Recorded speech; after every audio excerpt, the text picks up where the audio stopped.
最近很多姐妹跟我吐槽，现在天气热，衣服几乎每天都要洗，但是家里的洗衣机容量小，放的衣服稍微多一点，洗完的时候就会团成一团，拿出来全是褶皱，而且连常见的污渍都洗不干净，肚子还大大的凸出来，嵌入很难看。想趁618换台好用的，该咋挑？今天就用我家的 TCL 超级桶洗衣机 T7H 给大家解析一下，买洗衣机到底怎么选？大容量、高洗净比、超级桶缺一不可。首先要大容量的，像我家5口人就会选择12千克的，因为夏天的衣服穿1-2天就要洗，或者冬天的衣服都比较厚重，容量够大，全家人的外套都能一次洗完。第二，洗衣机能不能洗干净，要看它的洗净比。洗净比是什么呢？通俗点讲，洗净比就是衣服被洗干净的程度。洗净比越高，洗衣机的洗涤效果就越好，衣服就洗得越干净。如果洗净比的数值较低，那么这台洗衣机的洗涤效果可能会较差。很多时候你以为衣服已经洗得很干净了，也许并没有真正做到彻底干净，还有很多不容易被察觉到的污渍，例如衣领、袖口位置往往是藏污纳垢比较严重。洗净比数值怎么选？滚筒洗衣机洗净比入门值是 1.03， 能达到 1.1 算是优秀水平了。这款已经突破了 1.2， 是目前行业的天花板级别，自然而然就在一群同类产品中脱颖而出。洗净比怎么看？洗衣机上那无比显著大大的能效标识大家都知道吧，就在这个标签底部就有这台洗衣机的洗净比数值，国家检测部门都已经帮大家测试标注好了。像我家孩子吃饭不小心弄到衣服上的油渍、果汁啥的，直接扔进洗衣机，用它的净化洗比手洗的还干净，还能避免洗涤剂的残留问题，对小孩非常友好。第三，大桶径的超级桶设计是洗得干净的关键。普通滚筒洗衣机的内桶直径一般是500毫米左右，以前我家全家衣服一起洗就会团在一起洗干净，所以我选的是540毫米大桶径的。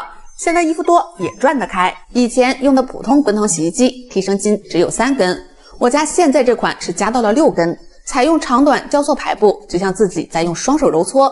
鱼鳍形搭配特殊条纹设计，让衣服始终保持 S 型翻转，避免成团，搓洗的更全面。像这种衣领、袖口、腋下容易发黄的衣服，我都是一股脑放进去，不用提前处理，用丸子净 Pro 模式全都洗得干干净净。除了洗得干净，它的颜值也高，机身厚度只有570毫米，给接电线和排水管留足够空间，就算空间不足，也能很好融入柜体当中。最后建议大家入手非洗红套装的话，买2到3K 的就可以了，比如我家的 TCL 超级桶洗衣机 T7H， 容量大，功能多，洗得又干净，大家可以闭眼入。洗衣机该怎么选，只看这一点就够了。你是不是也被五花八门的功能迷花了眼？看着从几百到几万的价格选择了，又怕白花钱。其实洗衣机最重要的肯定是解决把衣服洗干净的问题，所以买洗衣机认准洗净比就够了。洗净比是什么？通俗点讲，洗净比就是把衣服洗干净的程度，洗净比越高，洗衣机的洗涤效果就越好，衣服就洗得越干净。洗净比怎么看？洗衣机上那个无比显著大大的能效标识大家都知道吧，就在这个标签底部就有这台洗衣机的洗净比数值，国家检测部门已经帮大家都测试标注好了。如果洗净比的数值较低，那么这台洗衣机的洗涤效果可能会较差。很多时候你认为衣服已经洗得很干净了，也许并没有真正做到彻底干净，还有很多不容易被察觉到的污渍，例如衣领、袖口位置往往藏污纳垢比较严重，但偏偏就是没有洗干净，时间久了氧化、发黄、发霉都有可能。这个时候洗衣机洗净比高的好处就体现出来了，面对一些顽固污渍或者藏得深的污渍，真的就是里里外外看得见的看不见的都给你洗得干干净净。比如这2件明显衣领发黄的衣服，分别用高低不同洗净比的洗衣机洗完，低洗净比的领口还有些发黄，高洗净比的明显白净入心了。洗净比的数值怎么选？理论上洗净比的数值越大越值得入手，市场上一些入门的洗衣机洗净比基本都卡在国标 1.03 上，建议大家不要选低于 1.03 的，当然数值越高越好，洗得更干净也更放心。如果在线上买，只需要看看商品详情的参数就可以了。国家所规定的这个洗净比标识，正是指导消费者选到一款性能可靠的洗衣机的核心指标。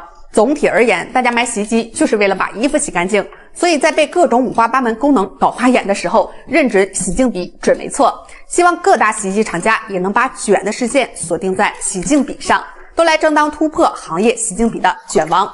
大家好，欢迎收看生活小猫小安姐。如果家里的水质不好，那么使用电热水壶的时候，就会发现表层会有一层厚厚的水垢。如果不将水垢去除的话，就会危害我们的健康。那么如何正确去除水壶水垢呢？赶紧跟视频一起来看看吧。家里的水壶用久，大家就会发现水壶底层会有一层水垢。如果不将这个水垢去除也会影响水质。那么今天分享大家去除水壶水垢的方法，其实呢也很简单，我们只需要家里的2样东西。第一个呢就是废弃的土豆皮，土豆皮中含有大量的淀粉，可以吸附水垢。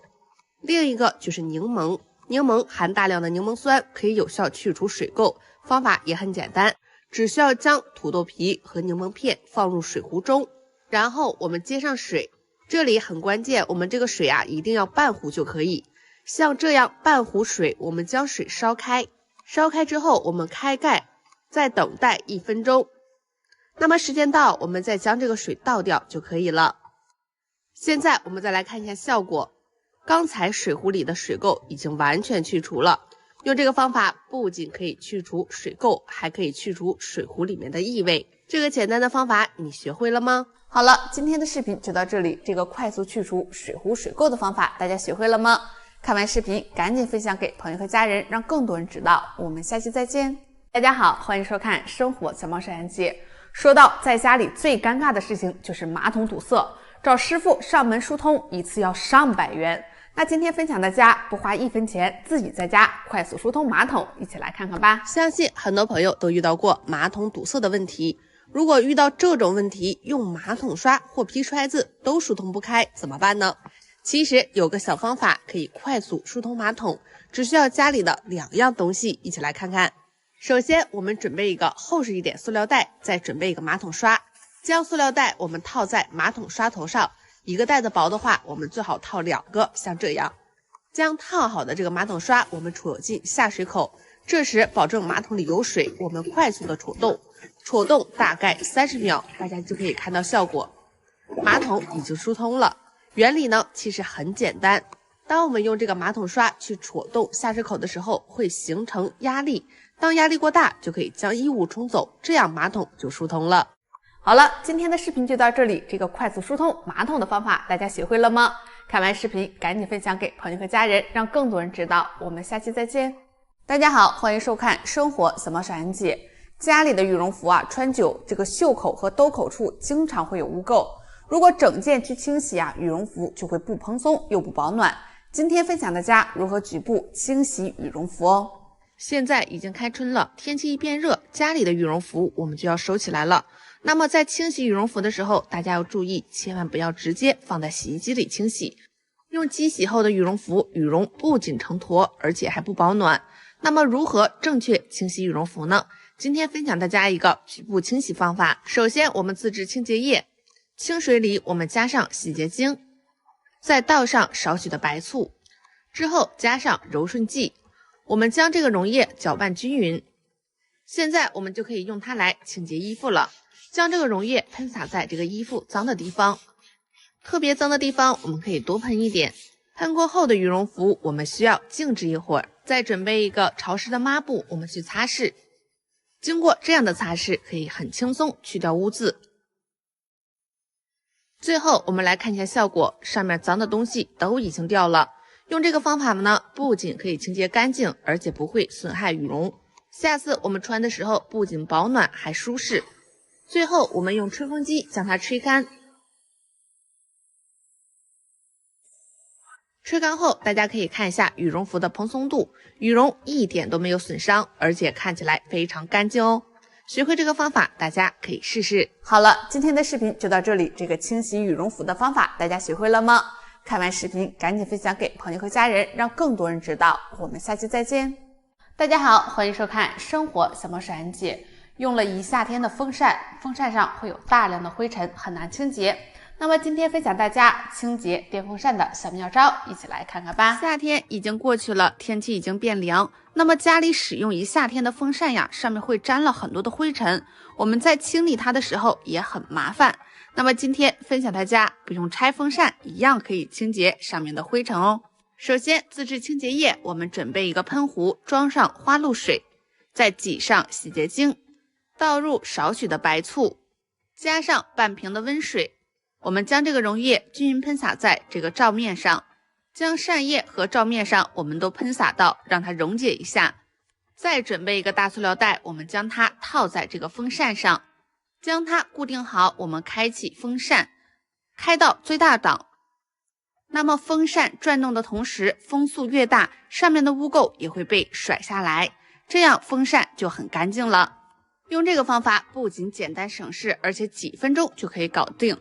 这个清洁风扇的方法你学会了吗？好了，今天的视频就到这里，清洁电风扇的小方法大家学会了吗？看完视频赶紧分享给朋友和家人，让更多人知道。我们下期再见。京东小魔方黑科技馆带你发现家电另一面。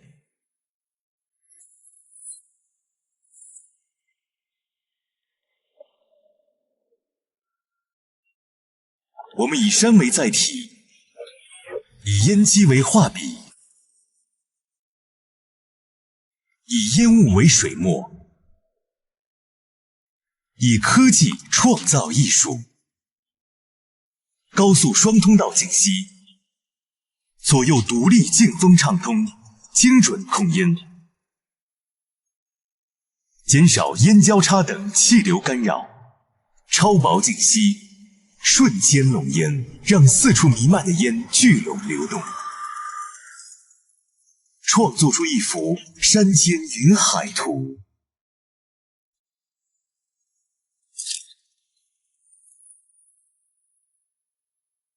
华帝超薄净吸双腔油烟机，8月8日晚8点京东首发，下单立送扫地机，享白条24期免息。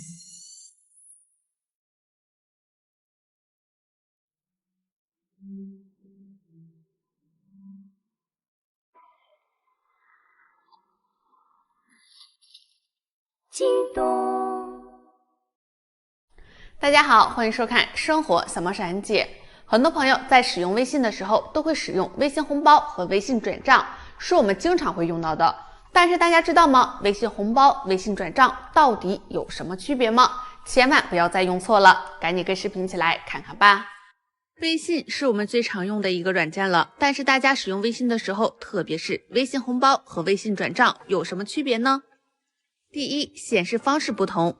大部分人在过年的时候都喜欢用发红包的方式，因为微信红包金额是隐藏起来的，只要没有点开红包就不知道里面的金额是多少。而且微信红包的封面呀，它还是可以自定义的，是非常有趣哦。而微信转账方式就更加直接，转账的金额会直接显示出来，和微信红包相比呀，就少了一丝神秘和惊喜。所以转账一般在于商业用途使用更多，因此微信红包和微信转账还是有所区别的。第二，金额限制不同。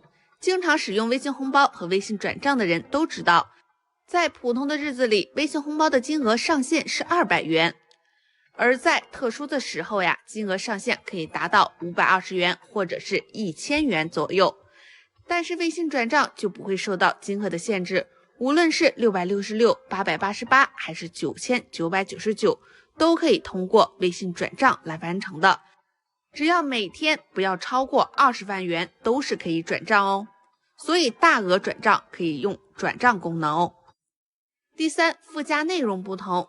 大部分人在发红包或者是转账的时候，都会写一些备注，比如新年快乐、生日快乐等等祝福的话。也有工资、款项等用途备注，其中微信红包附加的内容最多可以使用15个字，但微信转账可以使用60个字，并且微信转账的备注内容在遇到法律纠纷的时候也能当作证据来使用，所以这个附加内容还是值得好好写一写的，写得越清楚对自己更有保障。第四，到账时间不同。正常的情况下，微信红包到账都是及时到账的，但是微信转账就不一定了。如果设置了2小时或者是24小时到账，那么在接收转账后啊，转账的金额也不会立刻到账。当然，如果对方设置的是及时到账，那么微信红包和微信转账都是一样的，就可以及时到账了。好了，今天的视频就到这里。通过以上的讲解，大家知道微信红包和微信转账的区别了吧？那看完视频赶紧分享给朋友和家人，让更多人知道。我们下期再见。大家好，欢迎收看生活小帮手安姐。相信很多朋友都有一个困扰，就是每天拖地这个地还是脏。其实呢，是你没有用对方法。那么今天分享大家拖地的小妙招，拖一次地可管1个月，赶紧跟视频一起来看看吧。每天我们都会给家里收拾屋子、擦地、擦桌子等等，但是很多人疑惑，每次擦完地没擦多久，上面还会有灰尘。那么今天呢，就教大家一个拖地的小妙招，拖一次可管1星期。首先，我们往拖地的水中加上小苏打，之后挤上洗洁精，同时我们再加上少许的白醋，将这个水充分的搅拌均匀，再将拖布投一投。打湿后的拖布我们用来擦，可以去除顽固油渍、油污等等，去除灰尘效果也非常好。而且洗衣液里面都含有柔顺成分，擦过的地会形成一层保护膜，这样就不易落灰尘，可以减少摩擦。拖完1遍之后，我们在桶中再加入清水，最好是温水，再将拖布清洗一下，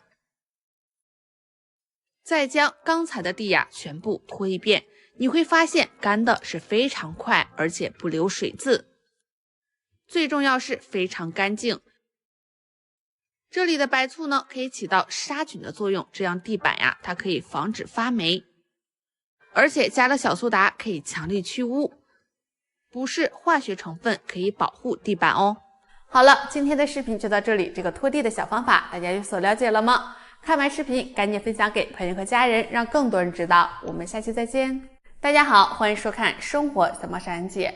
很多朋友在使用手机的时候，发现这个电池越来越不抗用，那很有可能是你的手机充电方法用错了。那么今天分享大家手机充电不要犯这几个误区，赶紧跟视频一起来看看吧。现在我们手机天天不离手，那么使用手机的次数也非常多，但是很多人给手机充电的时候都是用错误的方法，导致手机是越来越不抗用。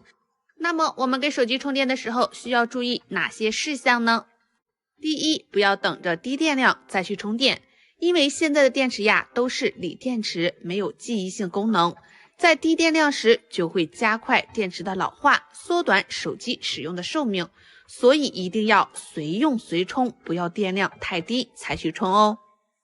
第二，充电顺序一定要正确，在充电的时候一定要先插充电头，再插手机的插头，拔的时候要先拔手机插头，再拔充电插头，这样才能够更好的保护我们的手机电池，使手机电池使用的寿命更加长哦。第三，最好不要边玩边充，因为它对手机电池的伤害不是因为耗电量大，而是会产生大量的热量。到了这个时候，你就会感觉到手机是非常烫的，而且现在很多朋友都是套手机壳，这样会更加影响手机的散热，使手机电池越来越不抗用，减少手机电池的寿命。第四，就是尽量使用原装充电器，因为它是根据手机本身的性能和型号来设计的，能更好的保护手机电池，而且这样充电会更加快。如果使用市场上的杂牌子充电器，那会影响手机的使用寿命，最好要使用原装的充电器哦。好了，今天的视频就到这里，给手机充电的小常识大家有所了解了吗？看完视频赶紧分享给朋友和家人，让更多人知道。我们下期再见。大家好，欢迎收看生活小帮手安姐。每天刷牙的时候我们都会使用牙膏，但是大家知道吗？我们在挑选牙膏的时候，这2种牙膏千万不要买，很多人到现在都不知道，赶紧跟视频一起来看看吧。生活中我们在购买牙膏的时候是各种各样，但是大家这2种牙膏最好不要选购。那么第一种呢是含氟的牙膏，大家去超市买牙膏的时候是不是直接挑选自己喜欢的就买了呢？有些人是不会去看它的成分和添加剂，那么很多朋友也不知道市场上很多牙膏都是含氟的。虽然说含氟的牙膏可以保护我们的牙釉质，如果我们长时间使用的话，不小心吃进肚子里或者是咽进去，就容易对我们身体造成不好的影响。所以在挑选牙膏的时候，这类牙膏最好不要选购，而且大家在购买东西的时候呀，最好养成一个习惯，要看它的配料表、成分等等。第二种，药物牙膏。现在很多种牙膏广告打得非常火，也吸引了很多人去买。但是很多人都不知道，药物牙膏里面它的成分是有很多添加剂的，如果用久的话，就比较容易产生依赖感。而且长期使用的话，我们在使用其他的牙膏时候也不会太习惯，所以不建议大家长时间使用这类的牙膏。而且大家要养成一个习惯，就是要定期的更换其他种牙膏，不要一直使用一个牌子或者是一种类型的牙膏。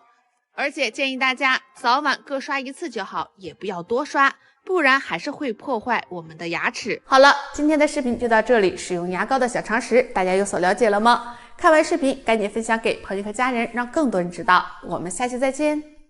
大家好，欢迎收看生活小猫闪姐。相信很多朋友在夏天的时候都会有白色衣服，但是这个白色衣服穿久就会发黄，洗不出来。那么今天教大家如何将发黄的衣服立马洁白如新，一起来看看吧。每个人衣柜里都可能有几件白色的衣服，因为白色比较经典，还不过时，最重要还百搭。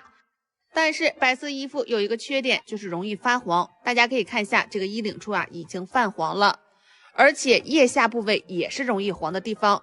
因为这两个地方是非常爱出汗，有汗渍，时间久就会变黄。那么今天分享大家让发黄的衣服变白。首先我们准备一个盆，盆中挤上牙膏，之后准备半个柠檬，我们将柠檬汁挤在这个盆中，再加上2勺的小苏打，最后我们再倒上洗衣液，然后加上温水，最好在50度左右，让这几样东西充分的溶解一下。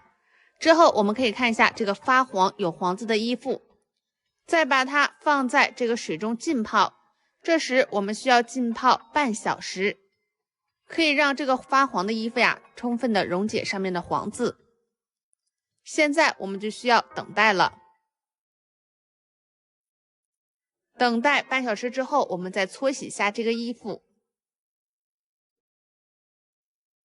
可以更好的去除上面的黄渍。大家可以看一下，刚才发黄的衣服已经是洁白如新了。用这个方法是又简单又实用。如果你家里有几件白色的衣服也有发黄的话，那赶紧试试这个方法吧。好了，今天的视频就到这里，洗白衣服的小技巧大家有所了解了吗？看完视频赶紧分享给朋友和家人，让更多人知道。我们下期再见。大家好，欢迎收看生活小猫闪姐。说到电热水壶，是我们每天都会使用的，用它烧水是非常快还便捷。但是电热水壶插一根牙签会有什么样的作用呢？那么今天就跟视频一起来了解一下吧。电热水壶在我们生活中使用是非常方便，相信家家户户也都有它。但是它难免也会容易出现接触不良、不通电，或者是烧水比较慢的情况。很多人会认为这个电热水壶已经坏了，其实很有可能是这个地方没有处理。那么今天呢，就分享大家一个清洁电热水壶的小妙招，赶紧跟我一起来学习一下吧。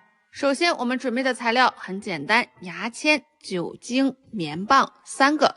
我们看一下电热水壶的底座，大家平时观察过这个位置吗？这个位置就是连电的地方。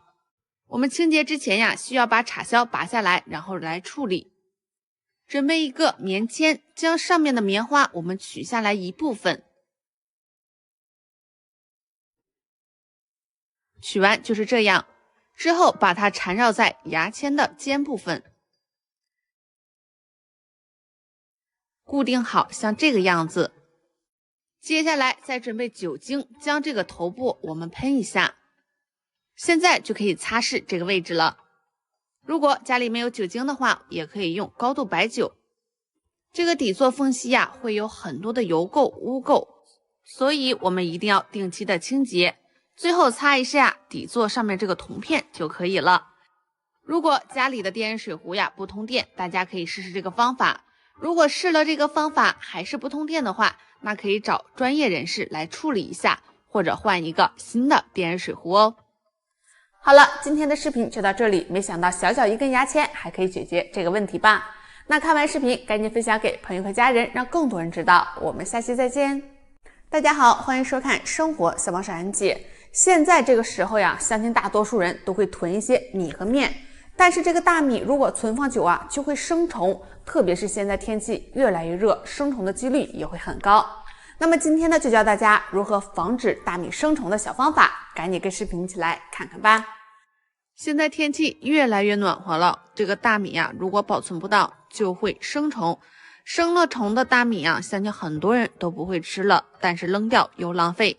所以今天我们要知道如何保存大米，让它延长保存时间，不生虫。其实方法也很简单，只需要用到家里的2样东西。第一，大蒜保存。首先我们将这个大蒜呀剥出来，然后用纸包裹起来，再将这个大蒜放进大米里面，然后将大米放在干燥、阴凉、通风的地方，这样可以很有效的防止大米受潮或者是生虫，从而延长保存大米的时间。但是建议大家这个大蒜呀一定要定期的更换，防止大蒜发霉哦。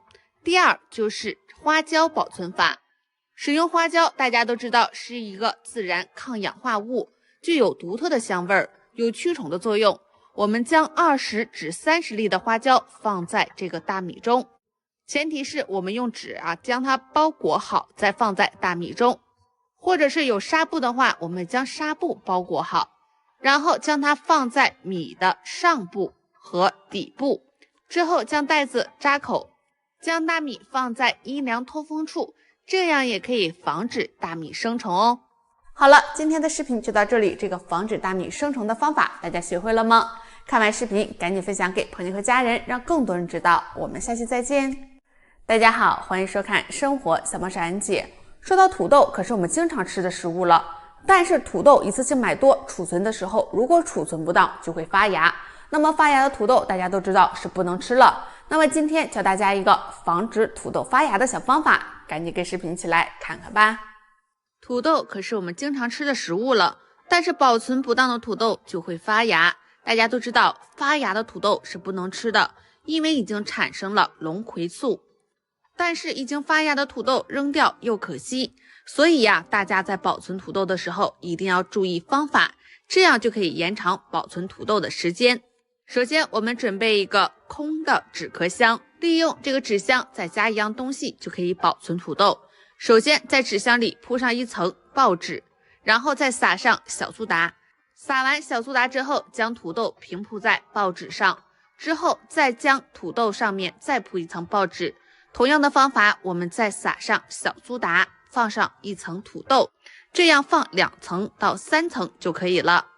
纸箱可以给土豆造成一个黑暗的环境，不过报纸有吸附潮气的作用，能够避免腐烂，而小苏打能避免土豆发芽，所以这样保存土豆可以保存很长时间，导致它不发芽哦。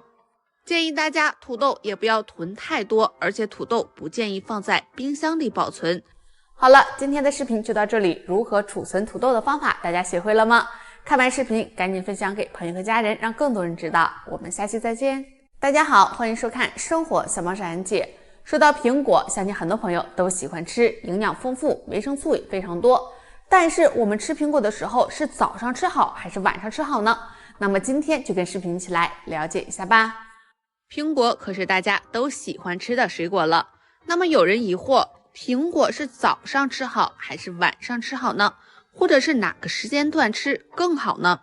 其实吃苹果这2个时间段是最好的。虽然晚上是可以吃苹果的，但是还有人会想不通，苹果到底是应该在饭前吃还是在饭后吃呢？早上吃苹果到底好不好呢？第一，饭后2小时再吃苹果。我们吃完饭马上吃水果，很容易影响到食物消化过程，导致食物长时间留在胃里面，引起胀气、便秘或者是消化不良的症状。苹果里面含有的纤维成分很容易造成胃肠发胀，影响正常的消化，所以饭后不能马上吃水果，应该2个小时后再吃是比较好的。第二，早上睡醒后能吃苹果。晚上我们休息的时候身体也会消耗体内一些能量，保持基本的运作，所以我们在睡醒之后都会感觉身体的腹部空空，需要补充大量的能量。这个时候可以吃一个苹果，补充晚上消耗的糖分，还能补充我们身体所需要的水分。另外再分享大家，我们买回来的苹果一定要认真清洗，千万不要用清水冲一冲就直接吃了。正确的使用方法，我们需要用盐来回搓洗苹果，这样可以将苹果洗得更干净，特别是家里小孩老人吃苹果的时候也是更加卫生的。好了，今天的视频就到这里，吃苹果的小常识大家有所了解了吗？看完视频赶紧分享给朋友和家人，让更多人知道。我们下期再见。大家好，欢迎收看生活小猫上人节。在这个特殊时期，相信大家都有囤货的习惯，特别是冰箱、冷冻室。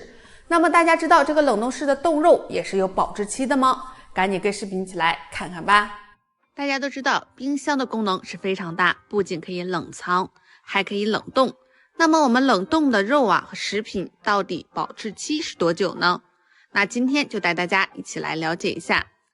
一般来说，冷冻室的温度为零下18度到24度，冷冻室的温度越低，就可以抑制细菌和微生物的滋生，保质期也就是越长。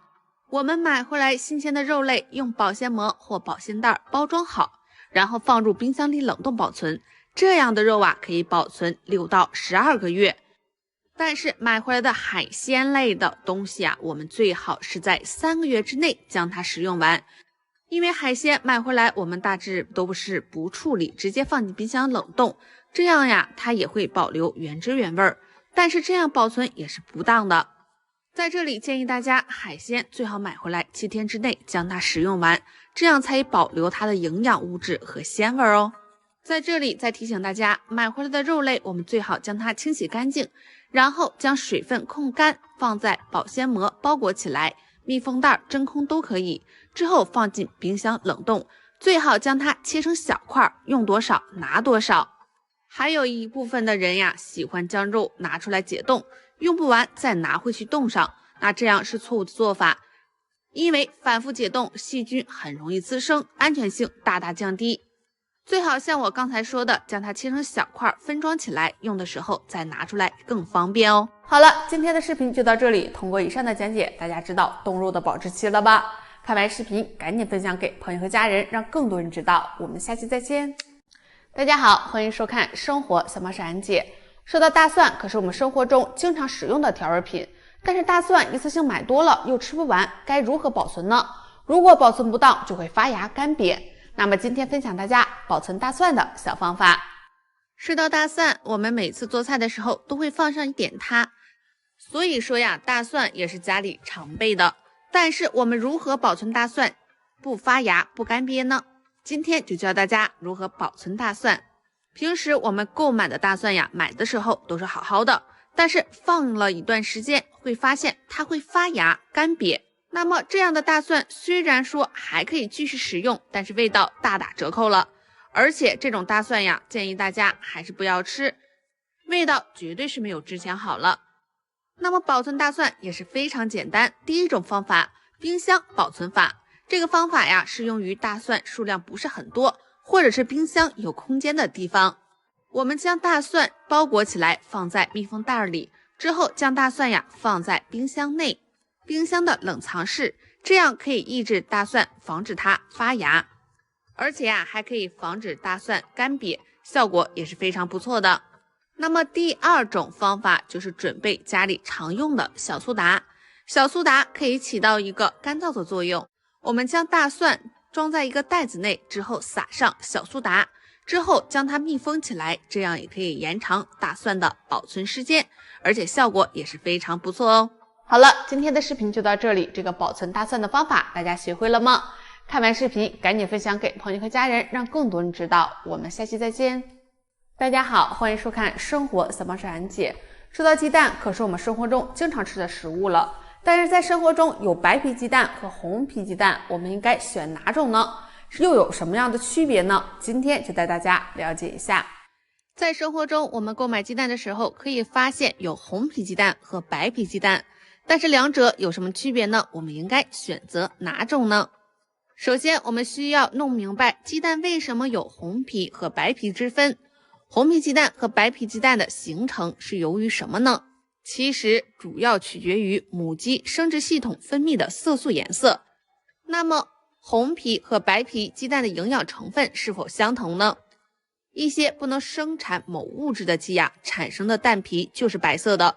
根据研究人员专业的测试数据显示，红皮鸡蛋和白皮鸡蛋所含的蛋白质、脂肪、维生素等成分相差无几，所以说它们的营养成分基本上是一样，没有什么不同。也就是说，红皮鸡蛋和白皮鸡蛋营养是一样。那么笨鸡蛋和饲养鸡蛋相比，哪种更营养呢？所谓的笨鸡蛋呀，就是散鸡下的蛋。那么散养的鸡下的蛋呀，价格会比普通鸡蛋要贵很多，因为散养的鸡经常会吃一些杂粮、虫子、青草之类的食物，所以产生的蛋口感会好，更香一点，那么营养相对来说也会高一点，所以说它的价格会偏高。那么我们购买鸡蛋的时候，如果有散养鸡蛋的时候，还是建议大家购买。那么饲养鸡的鸡蛋呢，也不是说不好，只是说相比之下，笨鸡蛋会更好一点哦。那么大家可以根据自己的需求来购买鸡蛋哦。好了，今天的视频就到这里，所以大家清楚白皮鸡蛋和红皮鸡蛋的区别了吧？看完视频赶紧分享给朋友和家人，让更多人知道。我们下期再见。大家好，欢迎收看生活什么是安姐。一到夏季的时候，这个水果呀是各种各样，非常新鲜还。但是我们在吃水果的时候一定要注意了，特别是夏天这个季节，以下几种水果最好要少吃，赶紧跟视频起来看看吧。那么第一种水果呢，就是西瓜。夏天的时候，很多人都喜欢吃西瓜，因为它的水分很足，味道又甘甜，还能解渴。但是我们在3伏天的时候不宜多吃西瓜，尤其是冰镇之后的西瓜，因为西瓜本身是寒性水果，如果多吃了西瓜，那身体会有很大的湿气加重，那么对于女性来说呀是非常不利的。另外，一次性摄入过多的西瓜呀，也会导致拉肚子、腹泻等。第二，芒果。芒果是一种具有湿热性的水果，食用过多容易让人上火，同时芒果还是一种过敏源。那么如果有过敏体质的人要谨慎吃，若实在想吃的话，我们一定要控制量。第三，火龙果。作为一种热带水果呀，火龙果口感酸甜，非常好吃，而且是出了名的高纤维、低热量。很多爱减肥的宝妈呀都会吃火龙果。如果宝宝大便干燥、便秘的时候，也可以多吃一点。但是宝宝的肠胃是比较娇嫩，吃火龙果很容易伤脾伤胃，所以太小的宝宝呀，尽量要少吃火龙果。好了，今天的视频就到这里。这个吃水果还有这么多讲究的事，你有所了解了吗？看完视频赶紧分享给朋友和家人，让更多人知道。我们下期再见。大家好，欢迎收看生活什么是安姐。米饭是我们生活中的主食之一，那么一次性煮多的米饭吃不了，就会成了隔夜米饭。那么像这样的隔夜米饭呀，到底能不能吃呢？很多人到现在都不清楚，一起来了解一下吧。说到米饭，可是我们餐桌上常吃的主食了，但是有时候米饭煮多了吃不完，倒掉又可惜。那么吃不了的米饭，我们又不吃的话，放到第二天就会成了隔夜米饭。很多人说隔夜米饭是不能吃，那到底能不能吃呢？其实在低温下，隔夜米饭是不会变质，可以食用，所以将隔夜米饭呀放置冰箱冷藏，放上1夜是没有什么问题。不过隔夜米饭中的淀粉会转化为抗性淀粉，那么对于想要减肥的人群，食用这种米饭还是有好处的，而且第二天最好加热后食用。一般隔夜的米饭我们用来做蛋炒饭还是很好吃的，不过还是要有注意的，也不是说所有的隔夜米饭都能吃，那注意哪点呢？第一，储存米饭。如果我们保存米饭的时候不恰当，那么食物中就会繁殖大量细菌，时间呢越长就会细菌越多，那对我们身体是非常不利的。第二，造成营养不良。米饭即使只隔了1夜，但是其中的营养也会流失，长期使用这种隔夜的米饭呀，也会造成营养不良，最好不要养成吃剩米饭的习惯，每天少煮一点米饭，1天吃1次就可以了。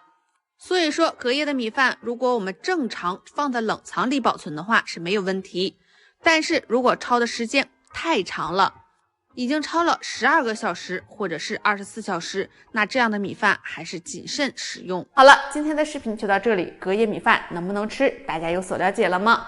看完视频赶紧分享给朋友和家人，让更多人知道。我们下期再见。大家好，欢迎收看生活小猫傻人姐。说到马桶，可是我们经常使用到的，但是马桶会散发难闻的异味，或者上面有黄黄的渍。那么今天呢，就分享大家如何清洁马桶，只需要自己制作清洁粉，撒一把是立马干净哦。赶紧跟视频一起来看看吧。很多朋友都有一个这样的困扰，就是家里的马桶经常会有黄渍，而且时间久啊，还会滋生细菌，有难闻的异味。那么今天就分享大家如何清洁马桶，让这么发黄的马桶啊立马干净如新。首先我们准备的材料也是非常简单的，家里都有。第一，准备一个容器，我们倒上些食盐。第二，我们准备小苏打，放在这个容器中，我们将它混合一体，搅拌均匀，再把它均匀撒在马桶的表面上。小苏打可以去除黄渍，食盐可以增加摩擦力。我们再准备一个马桶刷去刷一刷，可以看到很明显的这个黄渍啊已经掉了。建议大家马桶啊一定要定期的清洁，以免滋生细菌。毕竟这个马桶是我们每天都要使用的。刷了大概1分钟左右，最后看一下马桶内壁上已经变白了，刚才的黄渍呀统统去除。我们再用流动水冲洗一下。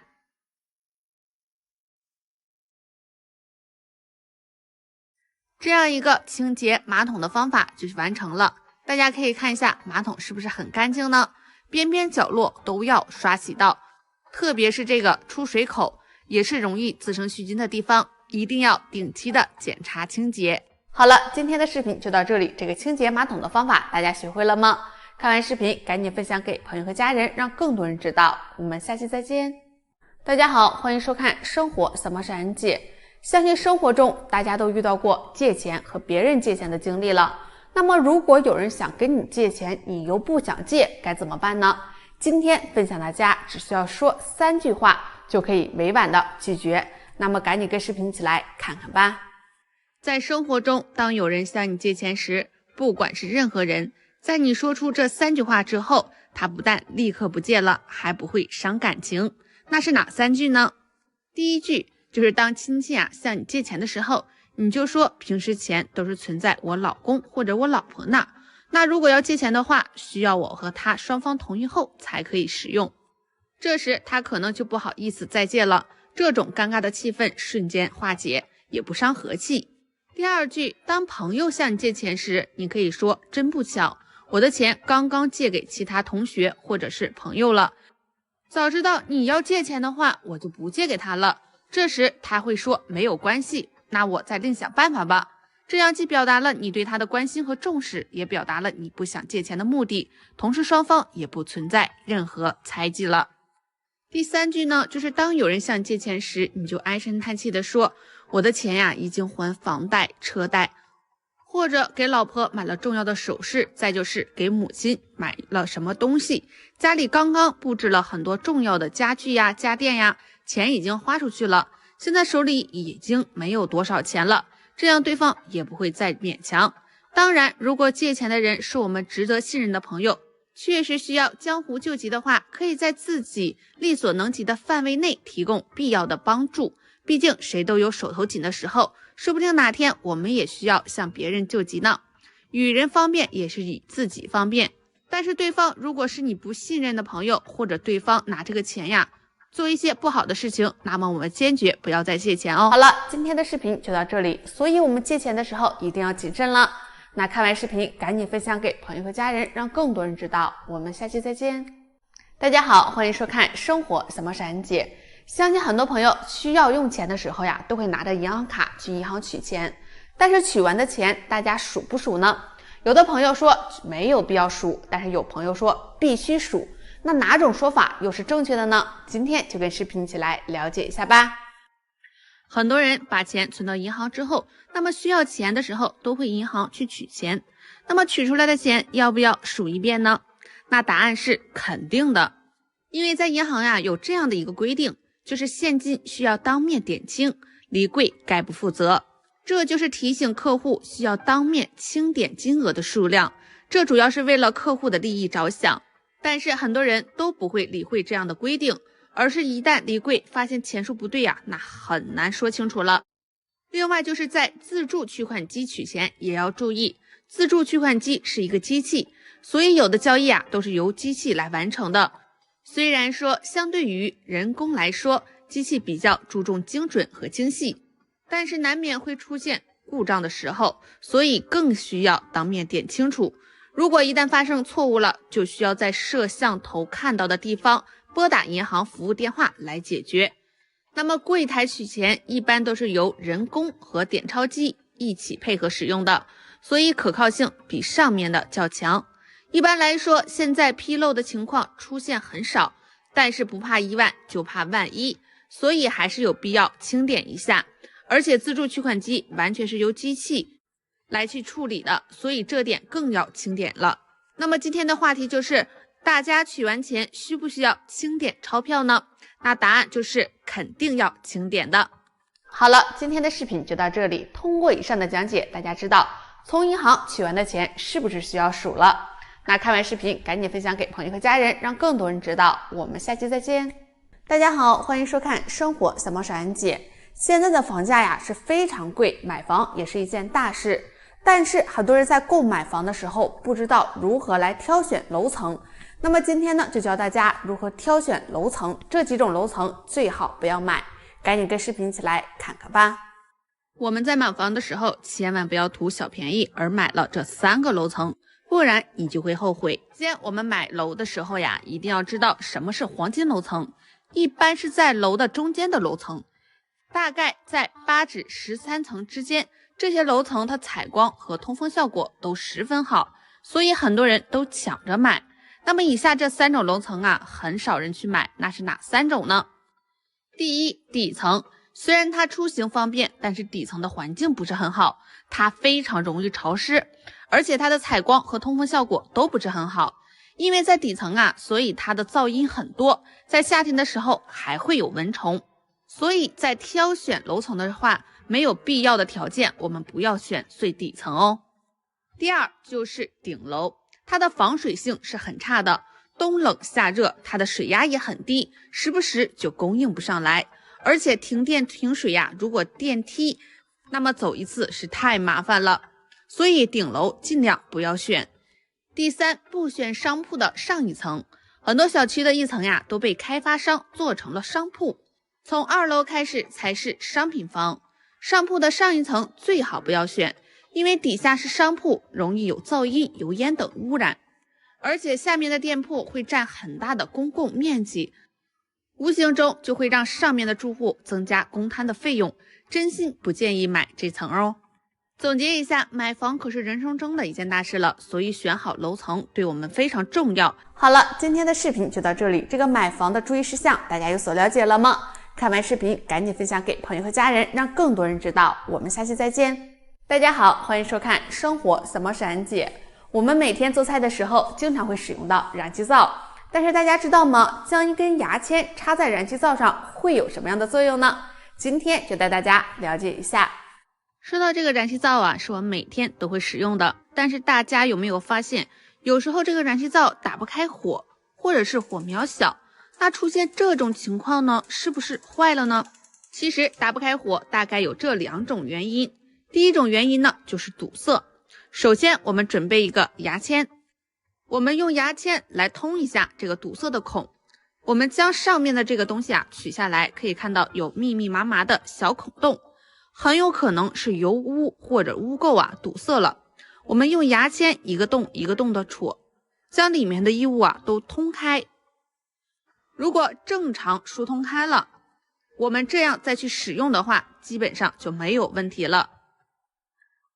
上面还有一个小的，我们同样将它疏通一下。所以说打不开火呢，我们尽量先看一下是不是自己家的燃气灶这个地方堵塞了。那么正常如果堵塞了，我们清理后再试一下，看看能不能打开火。如果能打开火，就是使用正常了。如果打不开火呢，我们还是找专业的维修师来处理一下。还有一种原因，如果你打这个火呀，总是打不着，但是又发现没有堵塞，我们可以看一下燃气灶里面这个电池呀，是不是没有电了？一定要定期的检查这个燃气。如果发现没有电呢，我们一定要更换电池。这个电池一般都是1号电池。所以说，如果你在生活中发现也打不开火，可以试试这2种方法。如果这2种方法还是不可行的话，那我们再找师傅来处理。好了，今天的视频就到这里。使用燃气灶的小常识，大家有所了解了吗？看完视频赶紧分享给朋友和家人，让更多人知道。我们下期再见。大家好，欢迎收看生活小猫是安姐。说到水，可是我们生命之源，每天都要喝水。但是不少朋友都有早起空腹喝水的习惯，那这样是正确的吗？空腹喝水又有什么注意事项呢？今天就跟视频一起来了解一下吧。大家都知道，水是维持我们身体正常运转的重要物质。人可以3天不吃饭，但是不能3天不喝水。每天大概摄入水呀是2000毫升左右，这样才能满足我们人体最需要的。不少朋友啊，早上起床后都是需要喝一杯温开水，那这种习惯是好的吗？首先，第一点是能够补充夜间睡眠身体流失的水分，同时也能足够促进胃肠的蠕动。第二，可以迅速补充人体所需要的水分，从而利于新陈代谢。第三，有助于胃中的食物残渣清理干净，促进肠道排出废物。所以说，早上起床后啊，喝一杯温开水是有很大的好处。但是也有注意事项，大家有所了解吗？第一呢，就是建议大家不要喝太凉或者太烫的水，水温过高的话，长期饮用会造成口腔损伤，所以不能喝太热的水哦。那么太凉的水呀，会刺激肠胃，对身体也是不利的。有些人喝白开水是不习惯的，往往会在里面加一些糖、果汁或者蜂蜜，但是这样的水喝下去以后，不仅不能起到补充人体水分的效果，反而还能对身体造成肥胖。第三呢，还有一些人早上起床呀，都喜欢喝一些淡盐水，说对身体很有益处。但是这样不仅不解渴，而且还会加重口干，长期饮用啊，对身体也是不利的。总之，每天早上起床喝一杯温开水，对身体有很多好处。即使没有口渴的感觉，也应该喝一点水，不要等了口渴之后再去喝水哦。喝水要养成一个健康饮水的好习惯，对我们身体是非常有好处的。好了，今天的视频就到这里，所以我们喝水呀也是有注意事项的。那看完视频赶紧分享给朋友和家人，让更多人知道。我们下期再见。大家好，欢迎收看生活小猫是安姐。相信每个人都会有银行卡，有1张甚至几张。那么我们在办理银行卡的时候，是不是需要开通短信提醒呢？那么开通短信提醒又有什么用途呢？那么今天就跟视频一起来了解一下吧。我们在银行办理银行卡的时候，大家开通银行短信通知了吗？首先在这里我们要知道，开通银行卡的短信通知是一个收费的服务，所以很多人都会比较谨慎。不过银行一般1个月只收几块钱的服务费，1年也就几十块钱，还是比较划算。那么我们开通短信通知之后啊，就可以收到银行卡里面资金流动的信息，比如平时买个菜、点个外卖支出多少钱，在这里呀都可以看得见。而且我们有转入或者是存入之类，也是可以看得见的。那么开通短信通知好处是我们实时可以观察卡里面的流动资金信息，这样也保证了我们的财产安全。但是有一种可能，大家可能特别担心，那就是如果我们银行卡里面没有钱，银行会不会继续扣我们这个短信通知服务费呢？其实只要大家银行卡里面还有几毛钱或者还在使用的话，都是会继续扣钱的。那么我们如果想让这个短信通知服务暂停的话，要自己取消，这样才不会扣我们钱。如果我们银行卡里面超过3年没有使用，而且里面没有钱的话，那么这张卡就会自动注销了，之前产生的短信服务费也不用再交了。在这里呢，建议大家如果经常使用的银行卡，建议大家最好开通短信通知，因为这样的流动资金啊，我们可以实时观察到。如果开了不使用的话，那也没有必要开通短信通知了。也可以下载第三方 APP 或者公众号，都可以查到我们银行卡里面的余额。所以大家还是按照自己的需求来选择是否开通短信通知哦。好了，今天的视频就到这里，使用银行卡的小常识，大家有所了解了吗？看完视频赶紧分享给朋友和家人，让更多人知道。我们下期再见。